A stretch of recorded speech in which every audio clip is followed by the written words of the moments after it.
네, 안녕하세요. 닥터 부자 아빠입니다. 제 네이버 카페에 올려주신 구독자분의 사연을 들고 왔습니다. 사연의 내용은 이 부동산 상담 제 네이버 카페에 가보시면 확인할 수 있고 글도 이렇게 올리실 수가 있습니다. 참고하시고요. 이분이 올려주신 제목은 똘똘한 한 채대 다주택 어떤 전략이 좋을까요?의 질문입니다. 사실 이 고민을 하시는 분이 굉장히 많기 때문에 같이 좀 생각을 해보시면 좋겠죠.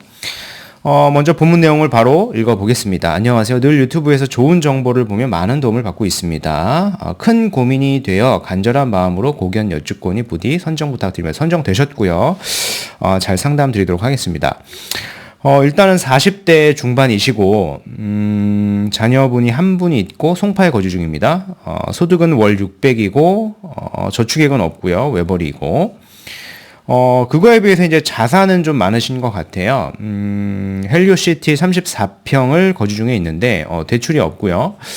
취득 연도가 아주 좋죠. 2014년에 이렇게 취득을 해가지고 아직까지 들고 있다라는 얘기는 양도 차익이 매우 클 겁니다. 그래도 이제 장기 보유를 했고 거주를 하셨기 때문에 장기보유 특별공제를 받겠죠. 그래서 매도시 양도세가 많이 줄어든 걸로 좀 보여지고요. 여기에 주식 6억까지 있습니다. 이미 뭐 자산가이신 상황인데 이 상황에서 우리의 이제 목표는 2035년까지 자산을 약 2배 가까이 이렇게 좀 불리고 싶은 겁니다. 지금 헬리오시티 34평도 거의 평당가가 1억 가까이 하기 때문에 사실 2배 가까이 자산을 불리는 게 맞겠죠. 주식을 빼고도. 그래서 이제 고민이신 거는 똘똘한 한 채로 갈아타기를 해야 할지, 현재 거주집에서 추가 주택을 매수할지, 자산 증식에 도움이 되는 방향이 고민입니다. 라고 말씀을 하셨어요. 세부 사연을 조금 읽어드리면은, 현재는 헬리오시티에서 만족스럽게 실거주하고 있습니다. 실거주하기 너무 좋은 지역이고요. 그죠? 외벌이이고 수입이 많지 않아서 부동산을 통해 자산 증식을 하고 싶습니다. 라고 말씀을 하셨고, 방향성에 판단이 서지 않아 조언 구합니다. 라고까지 말씀하셨습니다. 그래서 고민이신 거를 구체적으로 잘 적어주셨고, 여러 가지 지역도 이렇게 말씀을 이제 하셨는데, 일단은 요 재개발 빌라 추가 매수 요거에 대한 의견을 먼저 드릴게요. 첫 번째는 똘똘한 한 채 갈아타는 거고, 두 번째는 이제 추가 주택, 다주택 전략을 가겠다라는 건데요. 헬리오시티는 이제 계속 가지고 있고, 4억에서 5억 정도 초기 투자금으로 재개발 지역을 선점하겠다. 주택임대사업자로 등록을 하고 취득세 중과로 매수하겠다라고 말씀하셨고, 청파 2구역, 노량진 13구역, 여기 이제 모아타운이고요. 마천 1구역, 이렇게 말씀을 하셨는데, 일단은 생각하셨던 게 이게 취득세 중과에 대한 이슈만 있는 게 아니라, 사실은 내년도 이후면은, 이거 나중에 결국엔 언젠간 팔 거잖아요. 이 양도세 중과에 좀 이슈도 좀 있을 것 같고요. 물론 이제 주택임대사업자를 등록하는 거는 저는 좀 반대 의견 드리고, 이 정책이 계속 바뀌기 때문에 혜택이 늘어나는 것보다는 줄어들 확률이 더 크거든요. 그래서 양도세 중과도 있고, 이런 종부세에 대한 중과도 있다 보니까 내가 여기에 투자해가지고 득보다는 사실은 좀 실이 커질 수도 있거든요. 그리고 이미 내가 한 채를 취득을 하고 장기 보유를 했기 때문에 양도차익이 매우 커서 비과세를 받을 수 있는 상황에서 추가적으로 빌라 투자는 저는 권장드리고 싶진 않습니다. 아래 내용을 좀 읽어볼게요. 현금이 한 1억에서 2억의 유독성을 남길 수 있는 이점도 있습니다. 추후 재개발지가 완성되면 월세 수익을 통해서 노후 대비를 할 수 있는 이점이 있습니다. 이 월세 수익이 크지 않다는 얘기를 전 드리는 겁니다. 이런 이슈들로 인해서 취득세 중과, 양도세 중과, 종부세 중과 이런 이슈가 사실은 굉장히 좀 클 겁니다.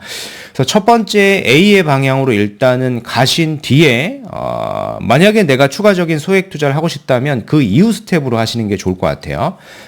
B안을 무조건 막는 건 아니고 A안을 먼저 하되 그 이후에 이제 비안을 하시기에는 나쁘진 않다라고 생각을 합니다. 신축을 사게 되면은 사실상 주택수에 빠지는 조건도 있으니까요. 그죠? 공시지가가 6억 이하인 신축의 물건을 사게 됐을 때 그렇잖아요. 그래서 그걸 활용하실 수도 있으니까. 여튼 현재 상황에서는 똘똘한 한 채로 가는 게 저는 정답이신 상황인 것 같고요. 그래서 방향성을 내가 재건축을 갈 거냐, 신축을 갈 거냐, 이렇게 말씀을 하셨습니다. 재건축 같은 경우에는 잠실 우성, 잠실 장미, 올림픽 페밀리인데 올림픽 급지가 좀 낮긴 하지만은 여기는 평수를 조금 큰 거 해가지고 1+1을 받겠다라고 하셨는데 1+1이 사실은 좋지가 않죠. 그래서 1+1은 좋지가 않고 입지도 좀 낮다 보니까 잠실 우성이나 잠실 장미를 우선하는 게 맞을 것 같고요. 뭐 신축 같은 경우에 잠실 리엘, 잠실 레미안 아이파크가 뭐 30억대, 예산을 보니까 뭐 37억에서 38억이라고 하셨는데 여기가 아마 40억 이하로 30평대를 잡기가 사실은 쉬워 보이진 않고요. 뭐 방배, 원페를라 포함해가지고 뭐 최근에 제가 이런 지역들을 뭐 추천드렸던 시점은 최근이 아니라 제가 작년, 재작년에 많이 추천을 드렸거든요. 이런 잠실 리엘이나 잠실 레미안 아이파크가 입주가 임박하게 되면 시세가 많이 오를 것이니 그런 지역으로 좀 갈아타기를 해라라고 말씀을 드렸던 시점은 올해가 아니고요. 작년하고 재작년이었습니다. 근데 시점을 좀 지금 시점에서 봤을 때는 사실은 잠실 리엘하고 레미안 아이파크 같은 게 거의 40억이 넘다 보니까 지금 갈아타기를 해가지고 자산을 내가 조금 더 빨리 불리기에는 조금 타이밍상 불리하기 때문에 가능하시면은 뭐 말씀하셨던 지역 중에서는 재건축 단지를 우선 하시는 게 좋을 것 같고요. 뭐 지도를 보고 조금 설명을 한번 드려보면은 뭐 아무래도 이제 잠실로 가셔야 되겠죠. 급지를 조금 높이셔야 될 테니까 잠실로 갔을 때는 첫 번째는 우성 1, 2차하고 이 장미 1차를 같이 보셔야 될 것 같아요.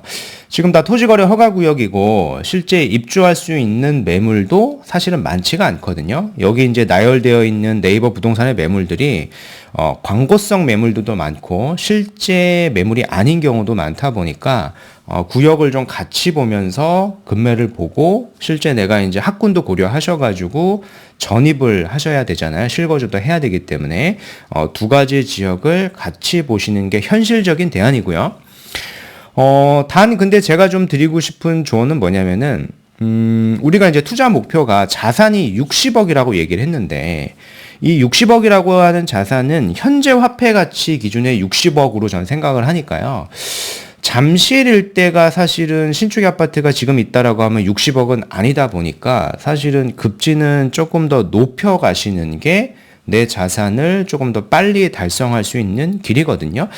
뭐 단지 선정하신 거를 보니까 뭐 잠실만 보시는 건 아니고 방배도 있는 것 같거든요. 근데 방배 바로 위에가 이제 반포니까 반포도 우리가 충분히 갈 수 있는 자산이 되시거든요. 물론 이제 소득이 많이 높진 않고 저축액이 많이는 없지만 내가 헬리오시티에 대출이 없고 팔았을 때 양도세 2억을 내고 주식도 6억 정도를 보유하고 있기 때문에 사실 충분히 우리가 반포 일대를 갈아타기 하실 수도 있다라고 저는 생각을 합니다.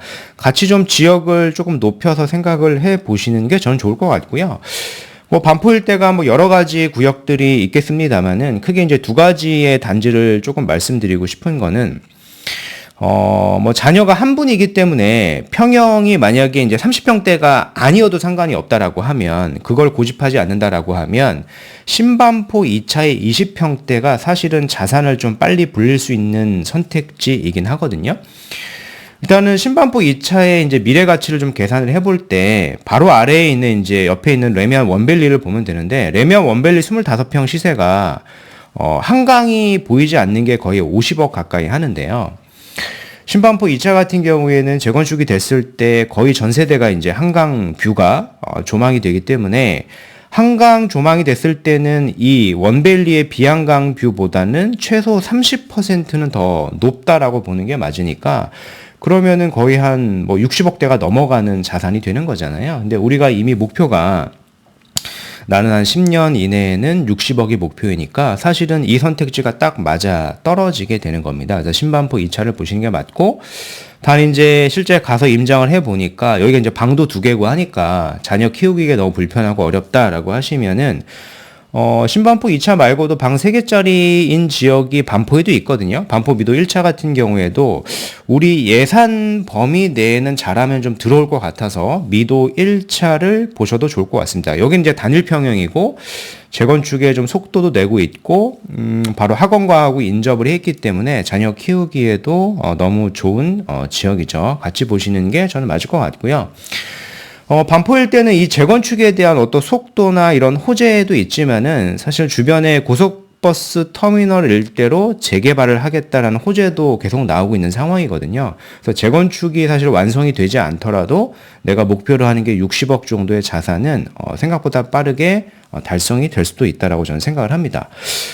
이미 한번 경험을 해보셨잖아요. 우리가 헬리오시티의 시세차익이 양도차익이 워낙 높다 보니까 장기 보유하고 장기 거주를 해야지만 이 양도세가 줍니다. 그죠? 10년 보유하고 10년 거주해야지만 장기특별공제를 80% 최대로 받아서 양도세를 많이 절세할 수가 있거든요. 그래서 이번에도 한번 갈아타기를 할 때는 사실 제대로 된 구역을 가야 되는 거죠. 왜냐하면 나 10년 보유하고 10년 거주를 해야 되기 때문에 그만큼 양도 차익도 커질 거란 말이에요. 그러니까 중간에 갈아타기가 두 번, 세 번 이렇게는 어렵다라고 생각을 합니다. 그래서 한 번에 제대로 된 최상급지인 반포 일대를 들어가시는 게 어떨까라고 좀 정리를 해드리고 싶습니다. 오늘 말씀드린 내용을 좀 요약을 해보면은 40대 중반 외벌이 월소득 600 자녀 1명인데 헬리오시티 34평을 보유하고 이제 대출도 없어요. 그래서 자산이 굉장히 많고 주식도 6억이 있는데 목표가 2035년까지 자산 60억 달성인데요. 보신 지역이 잠실 재건축, 잠실 방배 신축 입주권인데 해당 일대가 충분히 좋긴 하지만 사실 둘 중에서 이제 고른다라고 하면 그래도 잠실 재건축을 가는 게 맞지만은 자산 60억 달성과는 현재 화폐 가치 기준으로는 거리가 조금 멀다라고 저는 제가 말씀을 드렸고 급지를 더 높여서 반포 일대, 신반포 2차나 미도 1차를 저는 추천드리고 싶고요. 헬리오시티를 보유하고 재개발 빌라를 추가 매수하겠다라고 하셨는데 이건 취득세, 양도세, 종부세 중과 여러 가지 세금적인 이슈가 생길 거다 보니까 저는 비추천드리겠고 일단은 1차적으로 이런 상급지로 갈아탄 뒤에 소액 투자를 하시는 방향이 맞다라고 생각을 합니다. 오늘 준비한 내용은 여기까지이고요. 제 영상이 도움이 되셨으면 구독하기, 좋아요, 알림 설정 부탁드리겠습니다. 이상 닥터 부자아빠였습니다. 감사합니다.